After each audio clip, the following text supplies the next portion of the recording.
Young India skill development university Telangana రాష్ట్రంలో ఏర్పాటు చేయడం నిజంగా ఈ ప్రభుత్వాన్ని సంపూర్ణంగా అభినందిస్తా ఉన్నాం. ఎందుకంటే అధ్యక్ష స్కిల్స్ గురించి పెద్దలు చాలామంది కూడా మాట్లాడినారు. కానీ నైపుణ్యము అనేది చాలా ఇంపార్టెంటు. ఒక వస్తుత్పత్తికి కానీ లేకపోతే ఒక ఆలోచన ఇంప్లిమెంట్ చేయడం కోసం కానీ చాలా ఇంపార్టెంట్ అధ్యక్ష. ఎందుకు ఈ దేశంలో ముఖ్యంగా ఈ రాష్ట్రంలో ఎందుకు స్కిల్ యూనివర్సిటీ అవసరం వచ్చిందంటే గతంలో కూడా జవహర్లాల్ నెహ్రూ గారి దగ్గర నుంచి తీసుకుంటే ఈ రోజు వరకు కాంగ్రెస్ పార్టీ ప్రభుత్వాలు కానీ ఆ మహానాయకులు కానీ ఇండస్ట్రియల్ వ్యవస్థను నైపుణ్యతతో నింపాలని అనేక ప్రయత్నాలు చేశారు. అందులోనే అనేకమైనటువంటి ఐటీఐలు కానీ ఐఐటీలు కానీ ఎన్ఐటీలు కానీ రకరకాల ఇంజనీరింగ్ కోర్సులు కూడా దాని నుంచి వచ్చినాయి. సో ఇటీవల కొంతకాలం ఐటీఐలు కొంత నిర్లక్ష్యానికి గురైపోయినాయి, అందులో ఏం లేకుండా పోయినాయి. అధ్యక్ష, నేను ఈరోజు తెలంగాణ రాష్ట్రంలో ఏర్పాటు చేస్తున్నటువంటి ఈ యూనివర్సిటీ ఇది స్కిల్స్ డెవలప్ చేసి ఈ దేశానికి ఈ ప్రపంచానికి ఒక గొప్ప దిక్సూచిలాగా మారాలి ఈ యూనివర్సిటీ అని చెప్పి మేము ఆకాంక్షిస్తా ఉన్నాం అధ్యక్ష.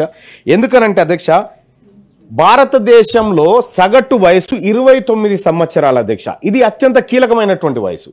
ఈ వయసులో కనుక వాళ్ళకు నైపుణ్యాలు ఆ శరీరానికి మనం అందించగలిగితే చాలా గొప్పగా మనం అందించగలిగినాం. ఒక గొప్ప నైపుణ్యతతో కూడినటువంటి యువతను తయారు చేయగలుగుతాం అధ్యక్ష. దాని ద్వారా ఏం జరుగుతుందంటే ఈ దేశంలో చాలా గొప్ప మార్పులు వస్తాయి. ఇంకో 20 ఏళ్ల తర్వాత ఈ ఆలోచన వచ్చినా వేస్ట్ ఉండే అధ్యక్ష. ఎందుకంటే మనం ఒక విషయాన్ని కనుక పరిశీలిస్తే అధ్యక్ష, ఇక్కడ డెమోగ్రాఫిక్ డివిడెండ్ అంటారు అధ్యక్ష. అంటే ఎక్కువ మంది పని చేసే వాళ్ళు ఉండి తక్కువ మంది వాళ్ళ మీద ఆధారపడేటువంటి వాళ్ళు ఇప్పుడున్నటువంటి భారతదేశంలో ఉన్నారు. కాబట్టి ఈ సమయానికి సరైన నిర్ణయం రాష్ట్ర ప్రభుత్వం తీసుకుంది. గౌరవ ముఖ్యమంత్రి రేవంత్ రెడ్డి గారికి కృతజ్ఞతలు తెలియజేస్తా ఉన్నాం ఈ అంశంలో. అలాగే ఇంకొక చిన్న విషయం అధ్యక్ష, మన దేశంలో వ్యవసాయం మీద ఆధారపడేటువంటి వాళ్ళు 58% మంది ఉన్నారు అధ్యక్ష. అదే అభివృద్ధి చెందిన దేశాల్లో కేవలం 15% ఉన్నారు.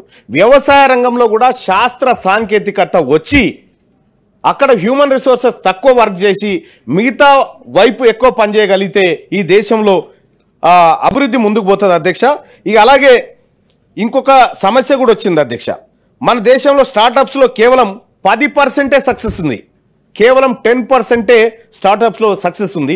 అదే మనం జర్మనీ కనుక తీసుకుంటే, ఇజ్రాయెల్ కనుక తీసుకుంటే 95% సక్సెస్ రేట్ ఉంది సార్ అక్కడ. ఎందుకంటే అక్కడ నైపుణ్యం ఉన్నటువంటి హ్యూమన్ రిసోర్సెస్ ఉన్నాయి కాబట్టి అక్కడ గొప్పగా ముందుకు పోగలుగుతా ఉన్నాయి. సో ఈ స్కిల్ డెవలప్మెంట్ యూనివర్సిటీ ద్వారా ఈ నైపుణ్యం కనుక పెంచగలిగితే సో ఇక్కడ ఉన్నటువంటి యువత అద్భుతాలు సృష్టించేటువంటి అవకాశం ఉంటుంది అధ్యక్ష. సో ఇది యూనివర్సిటీకి కంప్లీట్గా దానికి మాత్రమే పరిమితం చేయకుండా వీలైతే పాఠశాల విద్యా స్థాయి నుంచి ఒక కోర్సును కూడా ఈ రంగం వైపు తీసుకొస్తే బాగుంటుంది అనేది నేను సూచన చేస్తా ఉన్నా అధ్యక్ష ప్రభుత్వానికి. ఇక అలాగే వస్తు ఉత్పత్తి విషయంలో కూడా మనం వెనుకబడ్డాం అధ్యక్ష. ఎందుకు వెనుకబడ్డామంటే కాంపిటేటివ్ ఇండస్ట్రియల్ పర్ఫార్మెన్స్ విషయంలో జపాన్ ఫస్ట్ ప్లేస్లో ఉంటే ఇండియా 62వ ప్లేస్లో ఉంది అధ్యక్ష. సో వీటన్నిటి కారణంగా తక్షణం ఈ భారతదేశానికి ఈ స్కిల్స్ డెవలప్మెంట్ యూనివర్సిటీలు నైపుణ్యం నేర్పేటువంటి ఇన్స్టిట్యూషన్ల అవసరం ఉందని గుర్తించినటువంటి మొట్టమొదటిగా ఇప్పుడున్నటువంటి సగటు వయసు విషయంలో 29 వయసు ఏదైతే అనుకుంటున్నామో ఈ సమయంలో ఈ ప్రజలకు ఈ యూనివర్సిటీని అందించినటువంటి రాష్ట్ర ప్రభుత్వానికి కృతజ్ఞతలు తెలియజేస్తూ, అలాగే ఆ యూనివర్సిటీలో రిజర్వేషన్ల ప్రాతిపదికన ఏదైతే ఇప్పుడు బీసీఏలో ఉన్నటువంటి నైపుణ్య కులాలు ఉన్నాయి, కొన్ని కుల వృత్తుల కులాలు అద్భుతంగా ఇప్పుడు ఎక్కడి నుంచో వచ్చి వినాయక విగ్రహాలు తయారు చేస్తారు. ఇక్కడ ఉన్నటువంటి మన ఈ శాలివాహనులకు ఇస్తే అధ్యక్ష అద్భుతంగా వినాయక విగ్రహాలు తయారు చేయగలుగుతారు. ఇక్కడ ఉన్నటువంటి నాయి బ్రాహ్మణుల సోదరులు ఉన్నారు అధ్యక్ష, ఇప్పుడు ఎక్కడి నుంచో వచ్చి ఇక్కడ చేస్తా ఉన్నారు. ఒకప్పుడు నాయి బ్రాహ్మణులు ఆ తర్వాత కుమ్మరి వీళ్ళంతా కలిసి కుల వృత్తుల్లో ఒడ్లు పెట్టేది అధ్యక్ష. ఒడ్లు పెడితే వాళ్ళు అద్భుతమైనటువంటి నాగళ్ళు తయారు చేసి ఆ రకం అక్కడి నుంచి ఇక్కడ వరకు చాలా పరివర్తన చెందుతూ వస్తుంది. కాబట్టి స్కిల్ యూనివర్సిటీలో ఈ నిమ్న వర్గాలకు అత్యధిక ప్రోత్సాహం, పూర్తి స్థాయి ఫీజు రియంబర్స్మెంట్లు ఫ్రీగా ప్రభుత్వం అందించాలని నేను తమరి ద్వారా సభ ముందు పెడతాను అధ్యక్ష. ధన్యవాదాలు. ఆనరబుల్ చైర్మన్ సార్, మన పెద్దలు గౌరవ సభ్యులు ఏవిఎన్ రెడ్డి గారు చెప్పినట్టు ఈ సంవత్సరమే స్టార్ట్ చేసే కోర్సెస్లో ఓన్లీ 3 to 6 months ఉండే 2 కోర్సులని కన్స్ట్రక్షన్ అండ్ రిటైల్ దాన్ని తీసుకోవాలండి. ఆఫ్టర్ దసరా పండుగ తర్వాత తీసుకోవాలని నిర్ణయించుకున్నారు 2000 మంది స్టూడెంట్స్తో. అది కూడా మోస్ట్లీ పార్ట్ టైం ఫ్యాకల్టీ లాగా నేను తీసుకొని ఈ సంవత్సరం స్టార్ట్ చేసి నెక్స్ట్ ఇయర్కి వెళ్ళి 20,000 పెంచాలనే ఆలోచన ప్రభుత్వాన్ని. ముఖ్యంగా ఇంకొక ముఖ్యమైన ప్రశ్న అడిగాను. అందులో ఏవిఎన్ రెడ్డి గారు కూడా చాలా ముఖ్యమైన ఏవిఎన్ ఇన్స్టిట్యూషన్, దాదాపు పెద్ద ఇన్స్టిట్యూషన్, మంచి ఇన్స్టిట్యూషన్, ఒక మంచి పేరున్న ఇంజనీరింగ్ కళాశాలలో కూడా చాలామంది స్టూడెంట్స్ వారు కూడా దీంట్లో పార్ట్ అవుతారని ఆశిస్తూ, ఇది స్కిల్ డెవలప్మెంట్ యూనివర్సిటీ అంటే ఏదో పొలిటికల్గా తీసుకుంది, ఎవరు తీసుకుందో కాదు. అది 20-30 లక్షల మంది యువతకు వారి నైపుణ్యాన్ని పెంపించడం కాకుండా రేపు వాళ్ళు ఉద్యోగిగా మిగలకుండా వాళ్ళొక 10-20 మందికి ఉద్యోగాలు ఇచ్చే విధంగా ఆ విధంగా తయారు చేయాలన్నదే ఈ ప్రభుత్వం ఈ యంగ్ ఇండియా ముఖ్య ఉద్దేశం. ఆయనకు ఉద్యోగం కోసం ఇవాళ మేము యూనివర్సిటీ పెడతలేము, ఆయన 100 మందికి ఇవ్వాలి. ఇట్లా చైన్ లాగా పోతుండాలి.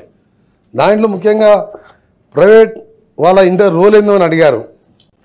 To design curriculum, to select faculty and provide guest faculty, to finalize admission criteria and process, to set up jobs under CSR, labs అని ఇంకా ఇన్ఫ్రాస్ట్రక్చర్ కావాల్సింది, to provide internship, to provide jobs, to give scholarships. దీని గురించి private వాళ్ళ సహకారం తీసుకోవాలనుకున్నాం. దాంతోపాటు జీవన్ రెడ్డి గారు వారు కూడా అడగడం జరిగింది. రిజర్వేషన్ సంబంధించి ఏఐసిటి పర్మిషన్ కావాలంటే ఏ విధంగా పోవాలో ఆ విధంగా లోకల్స్కు నాన్ లోకల్కి ఏవి ఉన్నాయి ఆ విధంగా ముందుకు పోతామని తెలియజేసుకుంటూ, గౌరవ సభ్యులు ఏవిఎన్ రెడ్డి గారు కూడా దీంట్లో చురుకైన పాత్ర తీసుకోవాలని, ఎందుకంటే వారు ఆ ప్రాంతంలోనే వాళ్ళ ఇన్స్టిట్యూషన్స్ ఉన్నాయి. ఇది చెప్పినగా తెలంగాణ భవిష్యత్తును మార్చే, యువత భవిష్యత్తును మార్చే యూనివర్సిటీ ఇది not political program or not only government program. 20-30 లక్షల మంది యువకులకు దారి చూపే ప్రోగ్రాం. అందరూ సహకరించాలని కోరుతున్నాం.